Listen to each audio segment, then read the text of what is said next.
తిరిగి వార్తలకు స్వాగతం. ఉప్పుటేరు మొగ పూడికతీత పనులకు సంబంధించి తక్షణ ప్రతిపాదనలు తయారు చేసి సమర్పించాలని జిల్లా కలెక్టర్ సి నాగరాణి సంబంధిత శాఖ అధికారులను ఆదేశించారు. బుధవారం మొగల్తూరు మండలం మూలపర్రు వద్ద ఉప్పుటేరు ఏటిమొగ సముద్రంలో కలిసే ప్రాంతాన్ని జిల్లా కలెక్టర్ నాగరాణి పరిశీలించారు. ఆకువీడు మండలం దుంపగడప నుండి 64 కిలోమీటర్లు ప్రవహించి మొగల్తూరు మండలం మూలపర్రు వద్ద సముద్రంలో కలిసే ఈ ఉప్పుటేరు పరివాహక ప్రాంతాన్ని క్షేత్రస్థాయిలో సంబంధిత శాఖ అధికారులతో కలిసి పరిశీలించారు. సుమారు 8 లక్షల ఎకరాల పరివాహక ప్రాంతం నుండి వచ్చిన మురుగు వర్షపు నీటిని ఉప్పుటేరు ద్వారా ప్రవహించి కొల్లేరు సరస్సు అవుట్లెట్ బయటకు ప్రవహించే ఏకైక ద్వారం ఉప్పుటేరని అధికారులు జిల్లా కలెక్టర్కు వివరించారు. ఈ సందర్భంలో జిల్లా కలెక్టర్ వెంట ఆర్డీఓ అచ్యుతాంబారీష్, డ్రైనేజీ శాఖ executive engineering MV Kishore, DEP Subrahmanyeswararao, ఏఈలు దుర్గారావు, రమ్యరాధిక, నర్సాపురం తహసీల్దార్లు ఎన్ ప్రసాద్, మొగల్తూరు తహసీల్దార్ భాస్కర్ తదితరులు ఉన్నారు.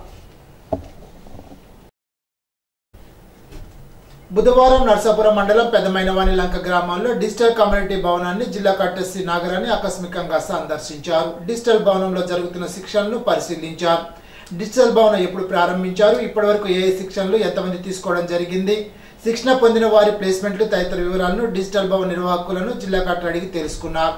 కేంద్ర ప్రభుత్వం ప్రవేశపెట్టిన ప్రధానమంత్రి విశ్వకర్మ యోజన పథకం ద్వారా ఎంతమంది శిక్షణ పొందారు, ప్రస్తుతం ఎన్నో బ్యాచ్ నడుస్తుందని తెలుసుకొని వారికి శిక్షణాంతరం అందించే టూల్ కిట్లు, శిక్షణ కాలంలో అందించిన స్టైఫండ్ వివరాల రిజిస్టర్ను, కంప్యూటర్ డేటాను పరిశీలించారు. సముద్రపు కోతను నిరోధించేందుకు కేంద్ర మంత్రి నిర్మలా సీతారామన్ సూచించిన ప్రాజెక్టు వివరాలను అడిగి తెలుసుకున్నారు. అక్కడ ఉన్న శివాలయాన్ని జిల్లా కలెక్టర్ సి నాగరాణి దర్శించారు. జిల్లా కలెక్టర్ వెంట Narsapuram RDO M Achyuta Ambarish, DRDA Venugopal, tahsildar Prasad, digital Bhavan సూపర్వైజర్లు, సిబ్బంది, శిక్షణ పొందుతున్న యువకులు తదితరులు పాల్గొన్నారు. బుధవారం నర్సాపురం మండలం సీతారాంపురం అలంకుర్తి లేస్ పార్కును, రుస్తుంబాద అంతర్జాతీయ లేస్ ట్రేడ్ సెంటర్ను పశ్చిమ గోదావరి జిల్లా కలెక్టర్ సి నాగరాణి పరిశీలించారు. లేస్ పార్క్ మేనేజర్ ఎం కుసుకుమారి పుష్పగుచ్చం ఇచ్చి స్వాగతం పలికారు. లేస్ ఉత్పత్తికి సంబంధించిన వివరాలను జిల్లా కలెక్టర్ అడిగి తెలుసుకున్నారు. ప్రతి రూమ్లోని లేస్ ఉత్పత్తుల అల్లికలను పరిశీలించి ఆమె ముగ్ధులయ్యారు. లేస్ ఉత్పత్తులు మార్కెటింగ్, వివిధ రకాల డిజైన్లు అడిగి తెలుసుకున్నారు. లేస్ అల్లికలు అల్లే మహిళలతో జిల్లా కలెక్టర్ మమేకమయ్యి సమస్యలు అడిగి తెలుసుకున్నారు. రవాణా, మార్కెటింగ్, ఆధునిక టెక్నాలజీ డిజైన్లు, స్టాఫ్ సదుపాయాలు కల్పించాలని జిల్లా కలెక్టర్ దృష్టికి తీసుకురాగా ఆమె సానుకూలంగా స్పందించారు.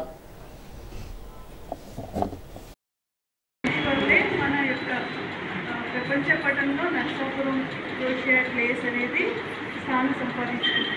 అలాంటి ఇప్పుడు దానికి తగ్గడం, ప్రాముఖ్యత తగ్గడం, అంటే ఉన్న మార్కెటింగ్ సదుపాయాలన్నీ కూడా మనం పెద్దగా వినియోగించుకోలేకపోవడం, ఇవన్నీ కూడా చాలా బాధాకరంగా అనిపిస్తుంది. మనం అన్నీ కూడా రెక్టిఫై చేసుకుని ప్రతి విలేజ్ నుంచి, ప్రతి మండలి నుంచి ఎవరైతే ఇక్కడ సమాచారం ఉందో దాన్ని మన బైలాస్ ప్రకారం, రూల్స్ ప్రకారం మనం చేసుకున్నాము.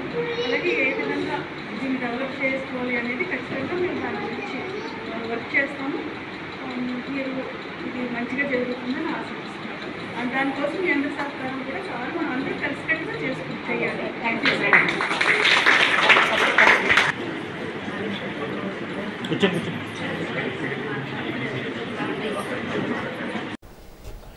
నర్సాపురం వశిష్ఠ గోదావరి ఏటిగట్టు పటిష్టం చేయడంతో పాటు వరదలు వస్తే సమర్థవంతంగా ఎదుర్కొనేందుకు అన్ని చర్యలు చేపట్టినట్లు జిల్లా కలెక్టర్ సి నాగరాణి తెలిపారు.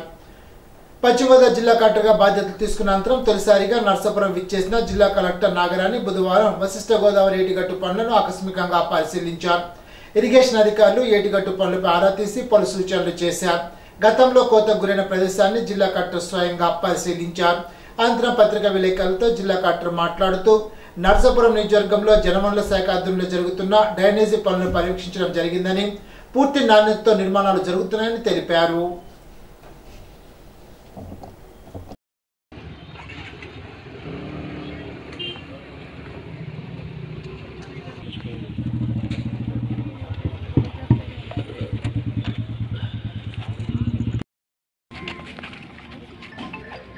నమస్కారం అండి. ఈ బండ్ స్ట్రెంథనింగ్ వర్క్ మనకి ఫ్లడ్ కంట్రోల్లో భాగంగా శాంక్షన్ అయింది.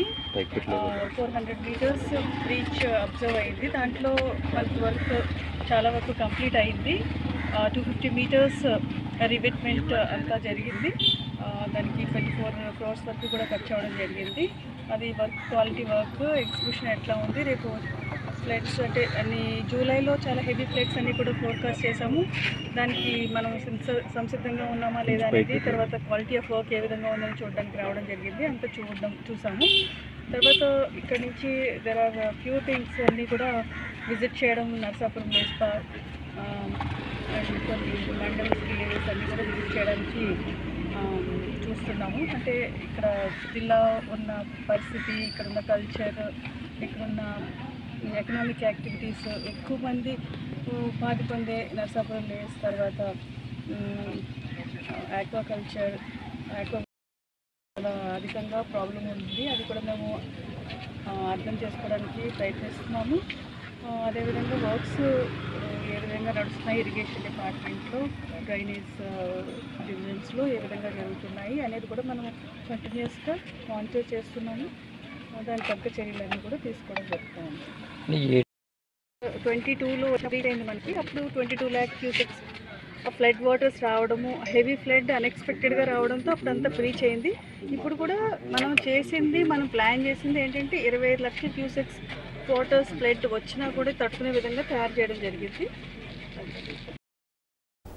కళారంగానికి ఎనలేని సేవలు అందించడంతో పాటు ప్రజల అభ్యున్నతి కొరకు ఎన్నో సేవా కార్యక్రమంలో పాల్గొని సేవలు అందించిన మహనీయులు కళామ తల్లి ముద్దుబిడ్డ స్వర్గీయ ఎస్వి రంగారావు జయంతి సందర్భంగా వారికి నివాళులర్పించడం జరిగిందని రాష్ట్ర పర్యాటక సాంస్కృతిక సినిమాటోగ్రఫీ శాఖ మంత్రి కందుల దుర్గేష్ పేర్కొన్నారు. స్వర్గీయ విశ్వనట చక్రవర్తి నట సార్వభౌమ శ్రీ ఎస్వి రంగారావు 106వ జయంతి పురస్కరించుకొని గోదావరి గట్టులో గల ఎస్వి రంగారావు విగ్రహానికి రాష్ట్ర పర్యాటక సాంస్కృతిక సినిమాటోగ్రఫీ మంత్రి కందుల దుర్గేష్ పూలమాల వేసి నివాళులర్పించారు. ఈ సందర్భంగా మంత్రి కందుల దుర్గేష్ మాట్లాడుతూ ఎస్వి రంగారావు వంటి మహనీయులు సినీ రంగానికి వారు చేసిన ఎనలేని సేవలు, ఎన్నో సేవా కార్యక్రమాలు ప్రతి ఒక్కరికి స్ఫూర్తిదాయకంగా ఉండాలని అన్నారు. పెనుగొండ మండలం దొంగరావుపాలెం సిద్ధాంతం గ్రామంలో ఆచంట ఎమ్మెల్యే పీతల సత్యనారాయణ కృతజ్ఞత అభినందనలు తెలియపరుస్తూ విజయోత్సవ ర్యాలీ నిర్వహించారు. అరచక పాలన అంతమొందించి ప్రజా పరిపాలన అందించేందుకు కూటమి ప్రభుత్వాన్ని గెలిపించిన ప్రజలకు, టీడీపీ, జనసేన, బీజేపీ కార్యకర్తలకు, నాయకులకు ఎల్లప్పుడూ అందుబాటులో ఉంటూ ప్రజా సేవ చేస్తానని మాజీ మంత్రి ఆచంట ఎమ్మెల్యే పీతల సత్యనారాయణ అన్నారు. తెలుగుదేశం, జనసేన పార్టీ కార్యకర్తలకు, నాయకులపై అక్రమ కేసులు పెట్టి కక్ష సాధింపులు చేపట్టిన జగన్మోహన్ రెడ్డి ప్రభుత్వాన్ని ప్రజలు కక్ష గట్టి ఓడించారని గుర్తు చేశారు. ప్రజా వ్యతిరేకత కూడగట్టుకున్న ఏ పార్టీ అయినా ఓటమి ఆదాయంతో గద్దె దింపడం జరుగుతుందని ఆంధ్ర ప్రజలు తీర్పు ఇచ్చారని అన్నారు. రానున్న రోజుల్లో కులమతాలకు అతీతంగా, పార్టీలకు అతీతంగా అభివృద్ధి సంక్షేమ కార్యక్రమాలు చేస్తానని పీతల సత్యనారాయణ ప్రజలకు హామీ ఇచ్చారు.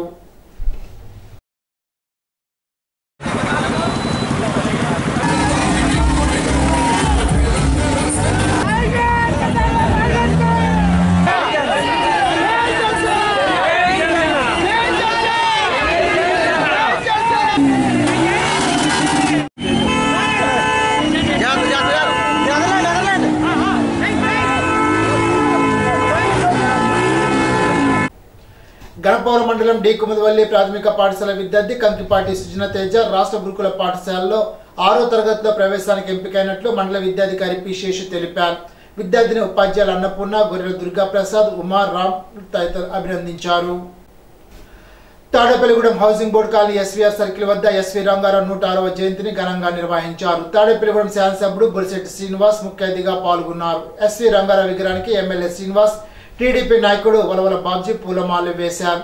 ఎస్వి రంగారావు సేవా సమితి ఆధ్వర్యంలో ఎమ్మెల్యే శ్రీనివాస్ జనరల్ నాలెడ్జ్ పుస్తకాలను బహుకరించారు. ఎస్వి రంగారావు గారి 106వ జయంతి సందర్భాన్ని ఇంత ఘనంగా ఏర్పాటు చేసిన తమ్ముడు రాము గాని మిత్ర బృందం అంతా కూడా సేవా సమితి అందరూ, ఎస్వీఆర్ సేవా సమితి అందరూ కూడా ఇది ఒక సంత కార్యక్రమంలాగా చేసినందుకు తెలియజేసుకుంటూ ఈ కార్యక్రమంలో ముఖ్య అతిథిగా విచ్చేసినటువంటి నా మిత్రుడు తెలుగుదేశం పార్టీ ఇన్ఛార్జ్ వరవల బాబ్జీ గారికి, అదేవిధంగా బీజేపీ పార్టీ అధికార ప్రతినిధి దర్శ సోమేశ్వరరావు గారికి, అంటే అటువంటి మహానటుడిని మళ్ళీ మన తెర మీద ఈ రోజు వరకు చూడలేదన్న అతిశయం లేదు. ఆయన నటించిన పాత్రల్లో కన్నీరు తెప్పించే పాత్ర పన్నండి కాపురం గాని, మరి తాత మనోడు గాని మనం రోధించిన సందర్భం చిన్న వయసులో. అలాంటి మహానటుడు, పౌరాణిక నటుడు, మరి యమధర్మరాజు పాత్ర తిరుగులేని నటుడు. మరి అలాంటి నటుడికి ఇవాళ గుర్తింపు ఇవ్వాల్సిన బాధ్యత ప్రభుత్వాల మీద ఉందని కూడా నేను కూడా భావిస్తూ, ఈ రోజు ఏదైతే అడిగారో మీరు, నేను ఈ రోజే నా లెటర్ హెడ్ మీద భారత రత్నకి డిమాండ్ చేస్తూ మీరందరూ రిక్వెస్ట్ మీద ముఖ్యమంత్రి చంద్రబాబు నాయుడు గారికి అదేవిధంగా నరేంద్ర మోడీజీకి మరి బీజేపీ పార్టీకి ఈ రోజే నా లెటర్ మీద అందజేస్తాను. అదేవిధంగా సీఎం గారికి అయితే మేము ఎల్లప్పుడు ఇస్తాం. మరి భారతరత్న ఇవ్వాలంటే మరి మనం ఎంపీ గారికి ఇవ్వాలి కాబట్టి నేను కూడా ఆయనకి రిప్రజెంటేషన్ చేస్తూ ఆ లెటర్ని మరి లోకల్ నాయకుడు తాతాజీ గారికి మరి సోమేశ్వర గారికి బీజేపీ పార్టీ మీద కూడా ఈ బుధస్కంధాల మీద వేసుకోండి. మరి ఇది నేను చేసేది ఈ రోజే చేస్తాను. మళ్ళీ ఇప్పుడే నాకు కూడా వస్తే ఆ లెటర్ని టైప్ చేయించి 2 కాపీలు చేసి ఒకటి ముఖ్యమంత్రి గారికి ప్రధానమంత్రి గారికి ఇక్కడున్న మన మంత్రి గారు ఎవరైతే వర్మ గారు ఉన్నారో శ్రీనివాస్ వర్మ గారు భూపతిరా శ్రీనివాస్ వర్మ గారికి ఆయన కూడా రిక్వెస్ట్ గా ఒక లెటర్ రాసి మరి ఇది ఒక మహానటుడికి మనం చేసుకునే చిన్న సత్కారం. ఆయన లేనప్పుడు ఏంటి అని అనుకోవచ్చు. లేకపోయినా చాలా మందికి వాళ్ళ పద్మశ్రీలు తీసుకున్న వాళ్ళు ఉన్నారు. మనుషులు చనిపోయిన తర్వాత కూడా మహావీర చక్ర తీసుకున్న వాళ్ళు ఉన్నారు, భారతరత్న తీసుకున్న వాళ్ళు ఉన్నారు. దాంట్లో భాగంగా కన్సిడర్ చేసి మరి ఎస్వి రంగారావు గారికి భారతరత్న ఇవ్వాలని చెప్పి నేను కూడా ఒక శాసనసభ్యుడిగా మా తాడిపూడి కాన్స్టిట్యున్సీ ప్రజల అభిలాష మేరకు నేను డిమాండ్ చేస్తా ఉన్నా. పోలవరం ప్రాజెక్టు గత వైసీపీ ప్రభుత్వ నిర్వాహకం వల్లే వెనుకబడిందని రాష్ట్ర జలవనరుల శాఖ మంత్రి నిమ్మల రామానాయుడు విమర్శించారు. పోలవరం ప్రాజెక్టుపై మాజీ మంత్రి అంబటి రాంబాబు మాట్లాడడం సిగ్గుమాలిన చర్యగా పేర్కొన్నారు. టీడీపీ ప్రభుత్వం ఉంటే 2020 నాటికి ప్రాజెక్టు పూర్తయ్యేదని తెలిపారు. 2019లో వైసీపీ ప్రభుత్వం వచ్చి అధికారులు మార్చడం, ఏజెన్సీలను రద్దు చేయడంతో ప్రాజెక్టు పురోగతి నిలిచిపోయిందని అన్నారు. అప్పటి సీఈఓ సైతం ఏజెన్సీలను మార్చవద్దని లేఖ రాసినా అప్పటి ముఖ్యమంత్రి పట్టించుకోకపోవడంతో నిర్మాణం మరింత ఆలస్యమైందని అన్నారు. దీనివల్ల ప్రాజెక్టు వ్యయం పెరిగిందని తెలిపారు. అధికారుల మాటలను పెడచెవిన పెట్టడంతో పోలవరం పూర్తికి చాలా సమయం పడుతుందని తెలిపారు.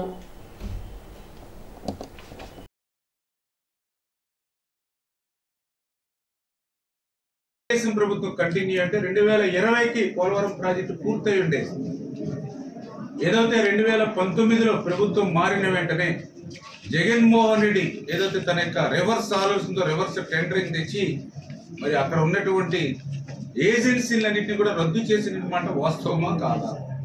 2019 అధికారం వదిలోకి వచ్చిన వెంటనే ఎవరైతే పోలవరంలో పనిచేసేటువంటి సమర్థవంతులైనటువంటి ఏదైతే అనుభూతులైనటువంటి అధికారులందరినీ కూడా మరి అక్కడి నుంచి మరి ట్రాన్స్ఫర్ చేసినటువంటి మాట వాస్తవమా కాదా?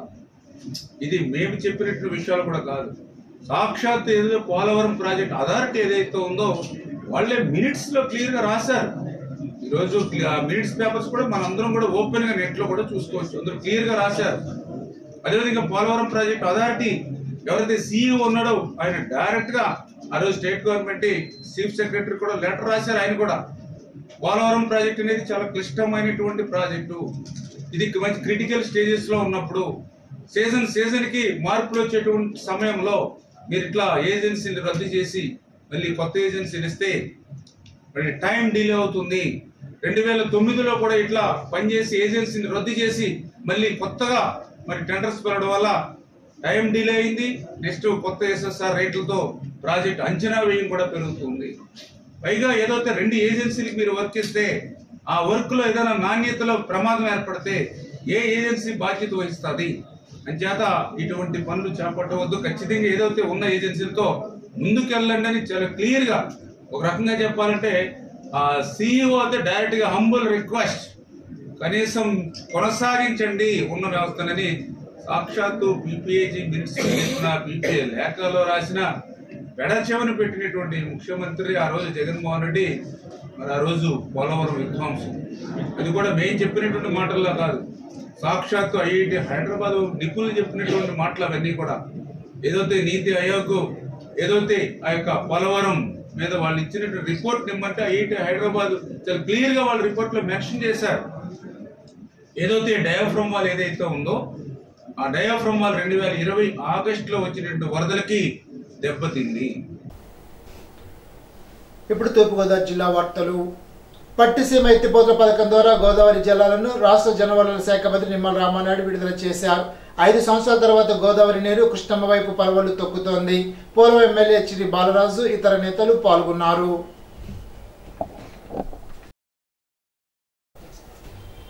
ప్రతి విద్యార్థి క్రమశిక్షణతో విద్యను అభ్యసిస్తూ తాను ఎంచుకున్న రంగంలో ఉన్నత స్థానంలో ఉండేందుకు పాఠశాల విద్య పునాది ఇస్తుందని రాష్ట్ర పర్యాటక సాంస్కృతిక సినిమాటోగ్రఫీ శాఖ మంత్రి కందుల దుర్గేష్ పేర్కొన్నారు. బుధవారం సమస్రగూడెం జిల్లా పరిషత్ ఉన్నత పాఠశాల ఏర్పాటు చేసిన కార్యక్రమంలో దుర్గేష్ స్థానిక ప్రజాప్రతినిధులు అధికారులతో పాల్గొని 398 మంది విద్యార్థులకు విద్యా కిట్లను పంపిణీ చేశారు. ఈ సందర్భంగా ఏర్పాటు చేసిన సభలో మంత్రి దుర్గేష్ మాట్లాడుతూ పాఠశాల దశలోనే విద్యార్థులకు నాణ్యమైన ఉన్నత విద్య అందించాలనే ఉద్దేశంతో రాష్ట్ర ప్రభుత్వం అన్ని ప్రభుత్వ పాఠశాలల్లో మౌలిక సదుపాయాల కల్పనకు కృషి చేస్తోందని అన్నారు. కార్యక్రమంలో సమశ్రీగూడెం గ్రామ సర్పంచ్ దేశభక్తుల జ్యోత్స్న ప్రియాంక, నిడదవోలు మండల విద్యాశాఖ అధికారి కెవి గణేష్, నిడదవోలు ఎంపీడీఓ ఝాన్సీ, పాఠశాల ఇన్ఛార్జి ప్రధానోపాధ్యాయులు దివాకర్, బీజేపీ నాయకులు, స్థానిక నాయకులు, అధికారులు పాల్గొన్నారు. పర్యావరణ పరిరక్షణ దృష్టిలో ఉంచుకొని రాజమహేంద్రవరం నగరం మీదుగా వెళ్లే జాతీయ రహదారులకు ఇరువైపులా పచ్చదనంతో కూడిన గ్రీనరీ అభివృద్ధి చేసే విధంగా జాతీయ రహదారుల అధికారులు ప్రత్యేక శ్రద్ధ తీసుకోవాలని జిల్లా కలెక్టర్ పి ప్రశాంత్ సూచించారు. బుధవారం జిల్లా కలెక్టర్ ఛాంబర్లో జాతీయ రహదారులు, ఆర్ఎండ్బి తదితర శాఖల అధికారులతో కలెక్టర్ పి ప్రశాంత్ రహదారుల అభివృద్ధి పురోగతిపై సమీక్షించారు. ఈ సందర్భంగా కలెక్టర్ పి ప్రశాంత్ మాట్లాడుతూ రాజమహేంద్రవరం నగరంలో జాతీయ రహదారులు NH16, NH216 ప్రారంభం నుండి చివరి వరకు రహదారుల ఇరువైపులా ఆహ్లాదాన్ని కలిగించే పచ్చదనంతో కూడిన గ్రీనరీని ఏర్పాటు చేసి అభివృద్ధి చేయాలని కలెక్టర్ సూచించారు. కార్యాలయ పని దినాల్లో కలెక్టరేట్లో ప్రతిరోజు సాయంత్రం 5 గంటల నుండి సాయంత్రం 4 గంటల వరకు అందుబాటులో ఉండడం జరుగుతుందని తూర్పుగోదావరి జిల్లా కలెక్టర్ పి ప్రశాంత్ బుధవారం ఒక ప్రకటనలో తెలిపారు.